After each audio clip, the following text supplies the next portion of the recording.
Australian requirements over the last few years, and of Australia's most favoured nations from that perspective. And that is why, even now our ECTA trade agreement is going very well, we're not done yet, and we are in the middle of a negotiation of the next phase of our free trade agreement, which we call FICCI. But just let's pause for a moment to look at how successful ECTA has been. And even though this was not a complete free trade agreement, business has been remarkable. So, over the last 5 years, India's exports to the rest of the world have grown up by 40%. That sounds pretty good, right? But over the last 5 years, India's exports to Australia have gone up by 200%. Five-fold India's increase in exports to the rest of the world.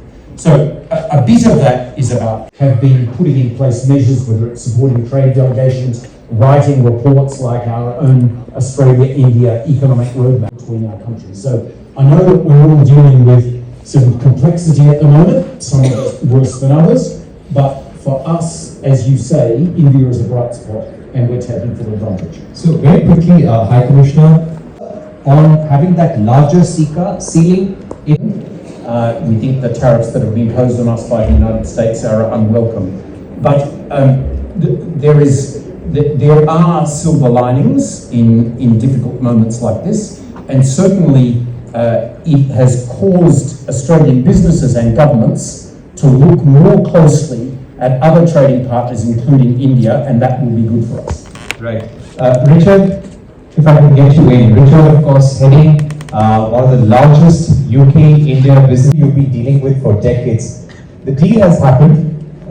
This has long been negotiated. And ladies and gentlemen, this was announced by Boris Johnson and Prime Minister Modi at least, I think, 4 to 5 years ago. And Boris Johnson has said that, famously said that we'll get this deal done by Diwali. And it became a joke in the UK that he never mentioned the year. But, credit to our leaders that we finally got it done in a very uncertain environment. But Richard, tell me, how important is this deal going to be for UK businesses? Now, when it comes to investing in South Asia or choosing between India and China, does this deal ensure that India will be a preferential partner for UK companies? I believe there is a lot of interest among UK companies. Many have started visiting India to look at the market, assess future relationships as well. Let me get in His Excellency Pankaj Khimji as well. Mr. Khimji, thank you so much, and it was a great address there. India and Oman, ladies and gentlemen, would be another bright spot, and we're very close to finalizing an FTA. I believe it's already done, and it has the blessings of our leaders. But what I would like to ask you is, what is Oman expecting from India? These FTAs are always negotiated on a mutually acceptable, mutually equal basis. So what is Oman looking at from this relationship with India? It was basically welcomed both in India and in the UK, and that is really unusual, is that there was complementarity, but also difference between the motivation of why it was so important for India and so important for the UK. And it was that meeting of minds that actually gelled the whole thing together. Questions are there. Yes, the leaders of the negotiating leaders have agreed to close negotiations. We are, yes, that we'd like to. Ladies and gentlemen, let's welcome Commerce Minister Piyush Goyal.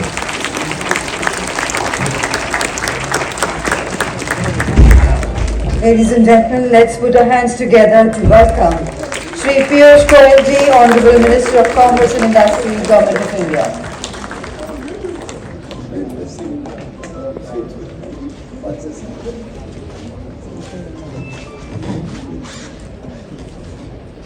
Namaskar and good evening.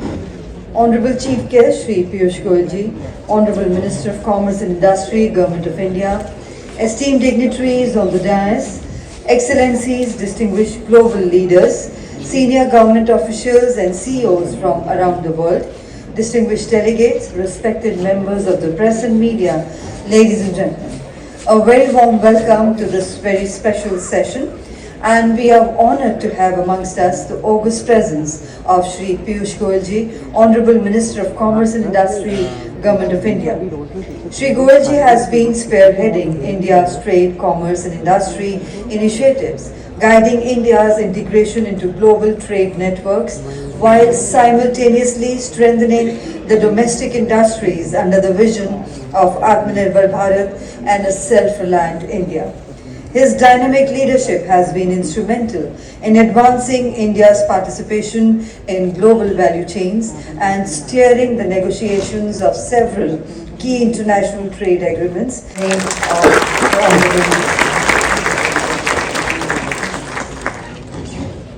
Honorable Shri Piyush Goyal ji, Minister for Commerce and Industry, distinguished guests, esteemed panelists, colleagues and friends. Very good evening to all of you. The world economy is undergoing a historic churn. Global merchandise trade, valued at over $32 trillion in 2024, is being reshaped by profound forces. For decades, the dominant pursuit was efficiency. Supply chains designed to be leaner, faster and cheaper. But the last 5 years have been a wake-up call. The pandemic wiped out $4 trillion in global trade in 2020. Geopolitical tensions have redrawn shipping routes and climate-linked disruptions have doubled in frequency since 2015. Today, resilience is the new currency of global trade. Resilience built on adaptability, diversification and trust. India is uniquely positioned in this landscape. Our digital stack, from UPI handling over 14 billion transactions monthly to ONDC pioneering open e-commerce, is now cited globally as a model of inclusive innovation. Our exports crossed $775 billion in 24-25, with services trade becoming a powerhouse and our industries are rapidly embedding sustainability. India is the only G20 country on track to meet its Paris commitments ahead of schedule. We are also becoming an anchor in global supply chains. For example, India's share in global pharmaceutical exports has crossed 5% and electronics exports have grown by over 50% year on year, driven by Make in India. These are not just statistics, they are signals of India stepping forward as a trusted, reliable and responsible partner in the global economy. But the question before us is larger.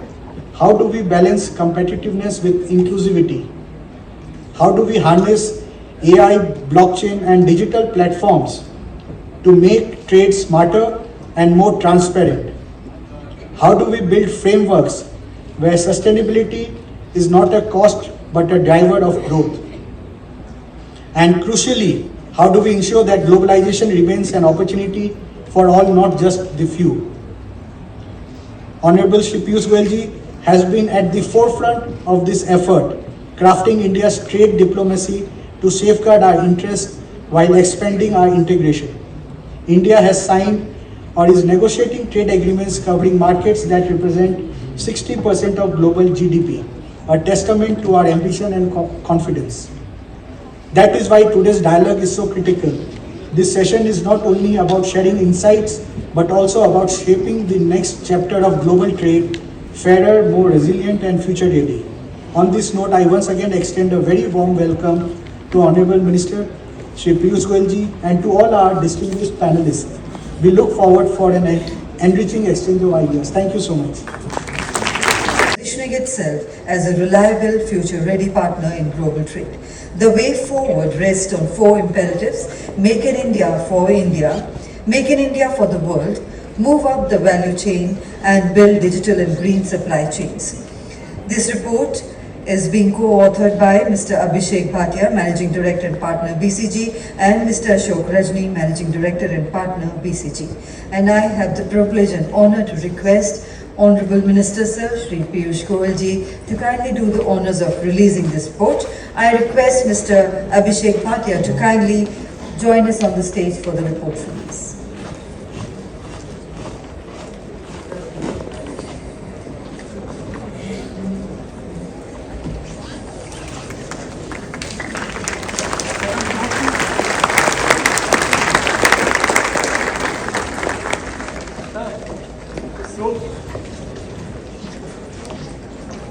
And a huge round of applause, ladies and gentlemen, for the release of this report, very important report by the Honorable Minister, sir. Thank you, sir. Together to welcome Honorable Minister, sir. Mr. Harshvardhan Agrawal, President of FICCI, Mr. Francisco Diaz, the President of the Business Coordination Council of Mexico, Mr. John Delton, the Secretary General of the International Chamber of Commerce from Paris, Mr. Pankaj Khemji, Foreign Trade and International Cooperation Advisor, Ministry of Commerce, Industry and Investment Promotion, Sultanate of Oman, His Excellency Mr. Philip Green, the High Commissioner of Australia, Mr. Richard Hill, Chair of the UK-India Business Council, Mr. Vijay Sankar, Vice President FICCI, Mr. Ashok Rajani from BCG, my good friend Parikshit Luthra, he usually grills us, but today is grilling all of you. All the very distinguished participants, friends, ladies and gentlemen. I was just realizing that organizers of the program keep us so far apart. It's the photographers who bring us closer together. And as they were pushing each one of us to come closer so that the photograph in the frame looks good, I realized how important it is in today's day and age in the world where nations are drifting apart, to come back closer, to come back together for a resilient, brighter future for the world, for every citizen of the world. And programs such as this two-day engagement, where you are discussing collaborations for growth in a transformative world, becomes so much more important going forward. I was just looking at the various discussions you've had over this two-day initiative. Truly outstanding set of subjects. Very engrossing, very timely, setting the agenda for today's global value chains. And therefore, it's very important that different countries come together, work together, stay together, and grow together. And I do believe that the way FICCI is leading this initiative through bringing forth elements of leadership, elements of excellence, adaptability, diversity in today's day and age, and putting at the center of the agenda sustainability. It reflects the Indian ethos, the Indian way of life, the Indian thinking. Perfectly aligns also with India's growing aspirations. As we collectively as a nation work towards our ambition, our goal of a Viksit Bharat, a developed nation, a developed India by 2047, I think the coming together of nations, the coming together of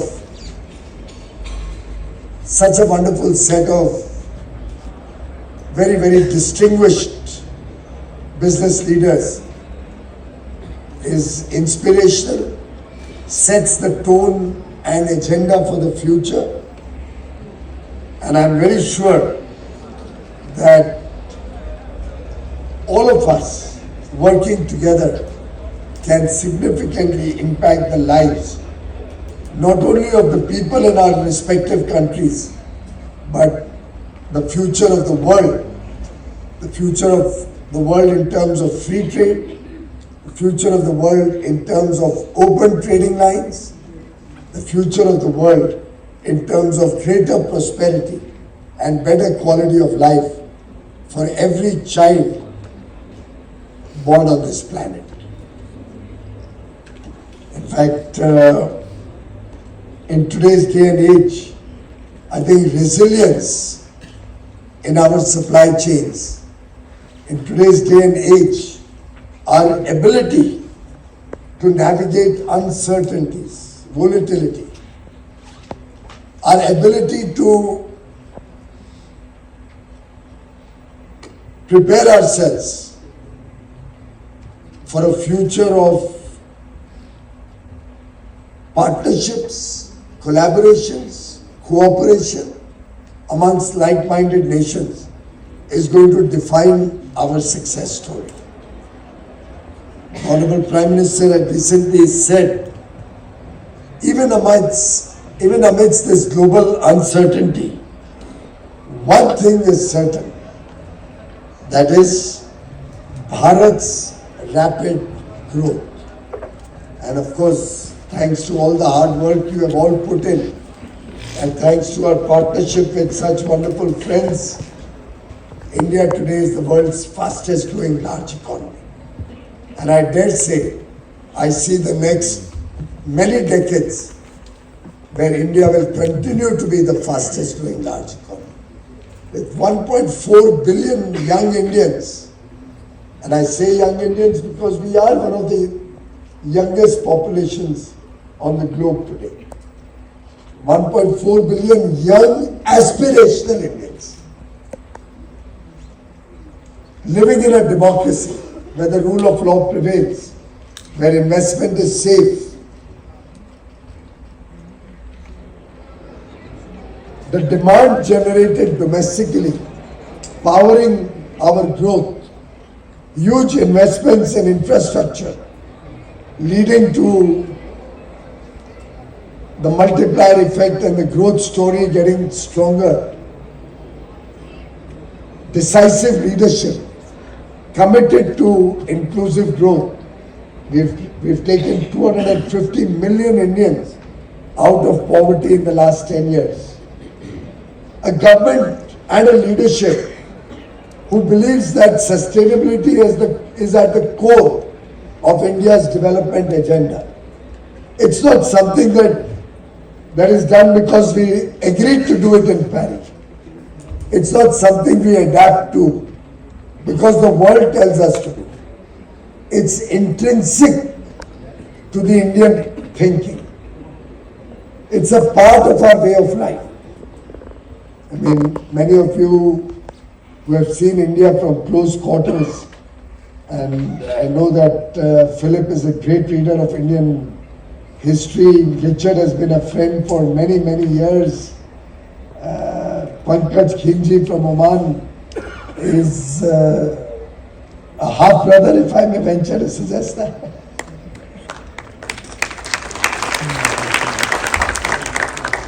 Our friends from Mexico, from France, countries with whom we share such deep ties.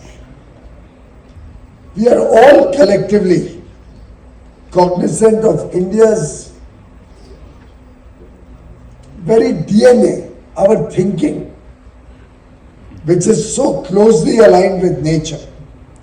The respect that every Indian has for nature from the day we are born.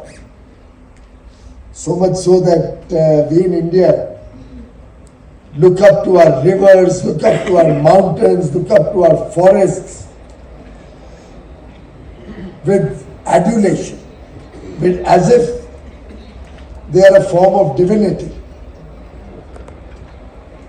And when you superimpose modern technology, when you bring in machine learning or quantum computing or artificial intelligence onto the Indian framework, you truly are multiplying India's growth story.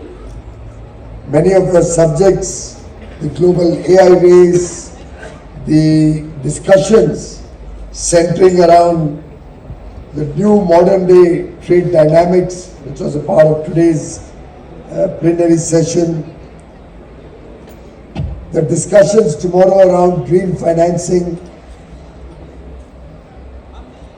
Also, the startup story where India today has a very preeminent position. We are the world's third largest startup ecosystem.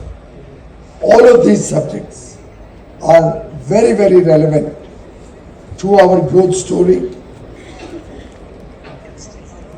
If I was to define India's growth story in 3 bullets,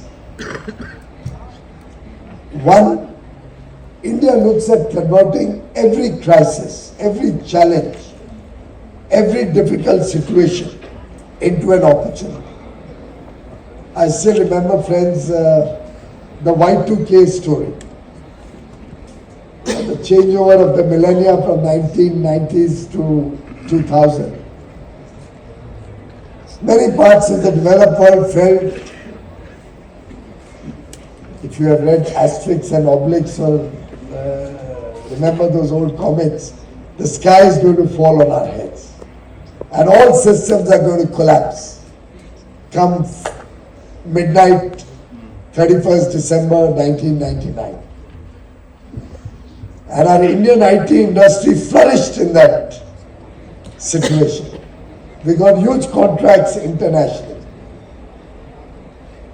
Of course, nothing happened on 1st of December 2000, except that the Indian IT industry never looked back. It has grown by leaps and bounds since then. Today it's a calling card across the world. They would have probably 100 IT companies all across the world in different countries.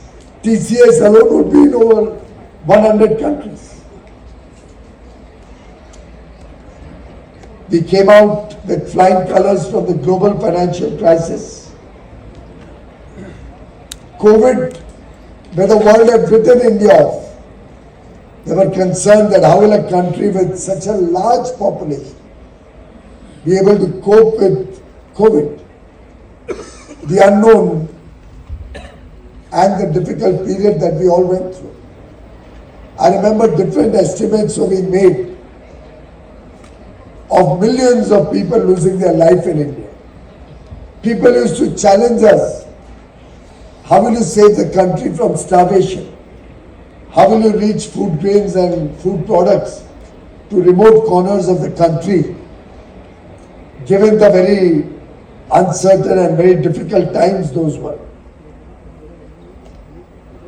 But India overcame all the difficulties of COVID. We provided 2.5 billion vaccines. Every adult in the country received 2 doses, many 3 doses.